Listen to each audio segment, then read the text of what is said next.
Every year, cardiovascular disease claims the lives of about 18 million people, making it the leading cause of death worldwide.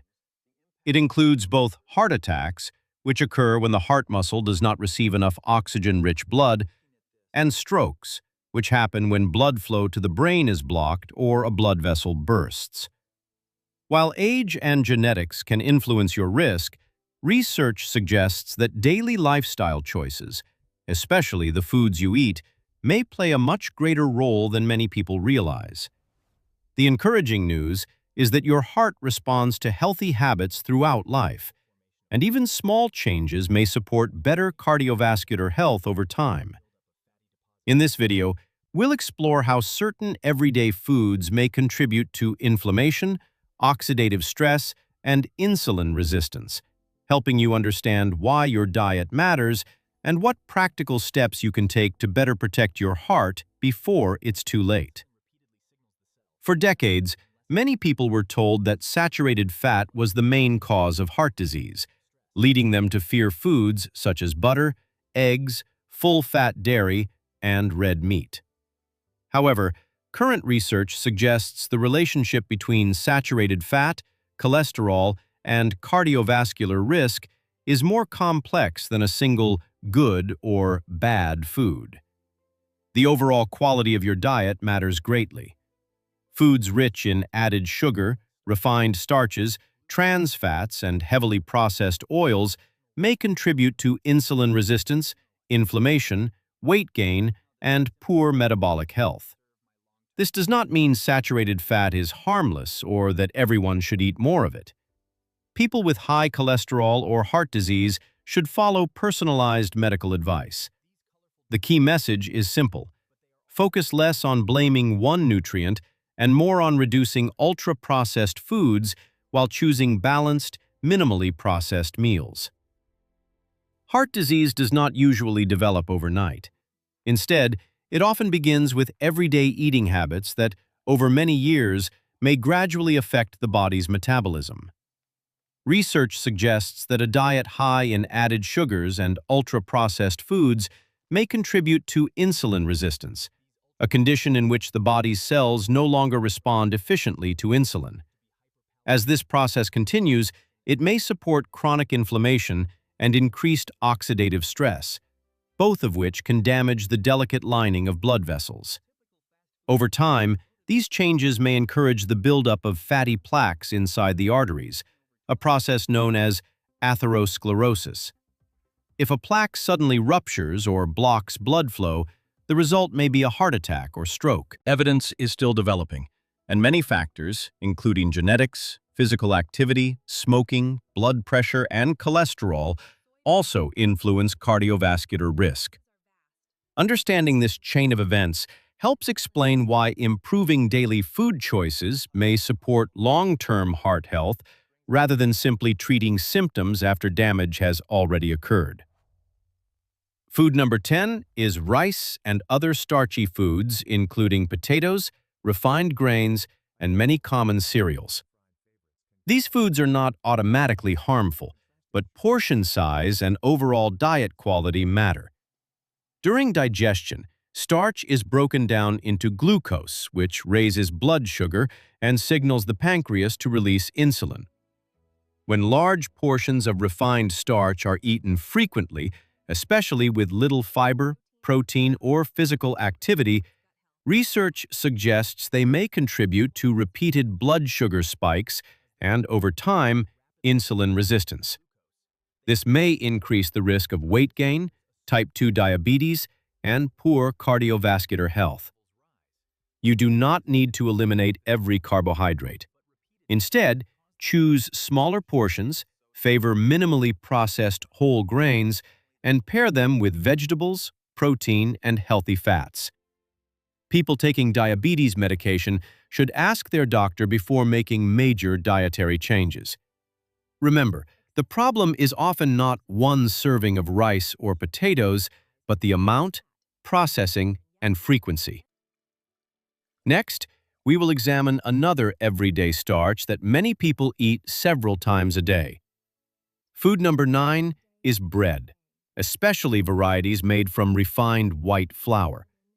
Like rice and other starches, bread is broken down into glucose during digestion, which may raise blood sugar and insulin. Eating large portions frequently may contribute to insulin resistance, particularly when the bread contains little fiber and is paired with sugary or processed foods. Some people also have celiac disease, wheat allergy, or non-celiac gluten sensitivity. In these individuals, wheat or gluten may trigger digestive symptoms and inflammation. However, gluten is not harmful to everyone, and there is no need to avoid it without a medical reason. A practical approach is to choose smaller portions of minimally processed, high-fiber bread and pair it with protein, vegetables, or healthy fats. Anyone with persistent bloating, diarrhea, anemia, or unexplained weight loss should speak with a doctor before removing gluten. Remember, the type of bread, portion size, and your individual response matter. Next, we will look at a drink that can quietly place extra stress on the liver and metabolism. Food number 8 is alcohol, including beer, wine, liquor, and sugar-loaded cocktails. The liver must process nearly all the alcohol you drink, so frequent or heavy consumption may place it under considerable stress. Over time, excess alcohol can encourage fat to accumulate inside the liver, contributing to fatty liver disease and disrupting the way the body controls blood sugar. Research suggests that this may worsen insulin resistance, raise triglycerides, increase blood pressure, and place additional strain on the heart. Sweetened cocktails can be especially harmful because the liver must handle both alcohol and a large amount of added sugar at the same time. The safest choice for some people is not to drink, and drinking more does not provide greater health benefits. People with liver disease, diabetes, heart problems, or medication use should ask a doctor or pharmacist whether alcohol is safe for them. Remember, it is not only what you drink, but how much, how often, and how much sugar comes with it. Next, we will uncover a food category that often combines several harmful ingredients in a single package. Foods number 5, 4, and 3 are refined seed oils, fried foods, and margarine.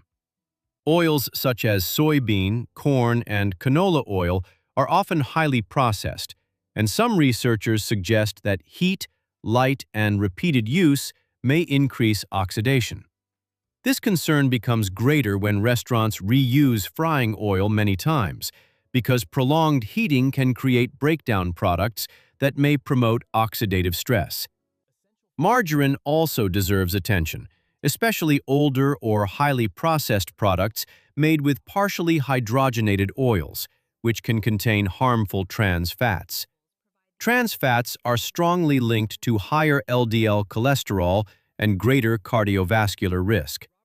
However, not every seed oil or modern margarine product contains trans fat, so reading the label matters.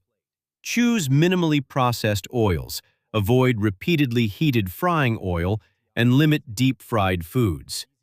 Look for 0 grams trans fat and avoid partially hydrogenated oil in the ingredient list. Remember, the greatest concern is often the processing, repeated heating, and frequency of consumption, not one occasional serving. Food number 2 is the donut, a dessert that combines several ingredients often linked to poor metabolic health in a single package. A typical donut is made with refined white flour, large amounts of added sugar, and deep-fried oil, then often topped with sweet glazes, fillings, or artificial flavorings. This combination can cause a rapid rise in blood sugar while also providing a large number of calories with very little fiber, protein, or essential nutrients. Research suggests that regularly eating foods like these may contribute to weight gain, insulin resistance, elevated triglycerides, and a higher risk of type 2 diabetes and cardiovascular disease over time. An occasional treat is unlikely to cause lasting harm, but frequent consumption may gradually affect long-term health. If you crave something sweet, consider fresh fruit, plain yogurt with berries, or a handful of nuts as healthier alternatives. Remember, the donut is not harmful because of one ingredient alone. It is the combination of refined carbohydrates, added sugar, fried fat, and excessive calories that makes it one of the least nutritious foods on this list. Food number 1 is added sugar, which may be hidden in far more products than most people realize. It is commonly found in soft drinks, candy, ice cream, sweetened cereals, bottled sauces, flavored yogurt, and many processed foods. When large amounts of sugar are consumed frequently, blood glucose rises rapidly, and the body must release more insulin to control it. Over time, research suggests this pattern may contribute to insulin resistance, weight gain, high triglycerides, fatty liver disease, inflammation, and oxidative stress, all of which may increase cardiovascular risk. The goal is not to fear naturally occurring sugar in whole fruit, but to reduce concentrated added sugars that provide calories with little nutrition. Start by replacing sugary drinks with water, unsweetened tea, or sparkling water, and check nutrition labels for added sugar. People using diabetes medication should monitor dietary changes with their healthcare provider. Remember, sugar becomes most harmful when it is hidden, concentrated, and consumed repeatedly. Protecting your heart can begin with one simple step: drink less sugar.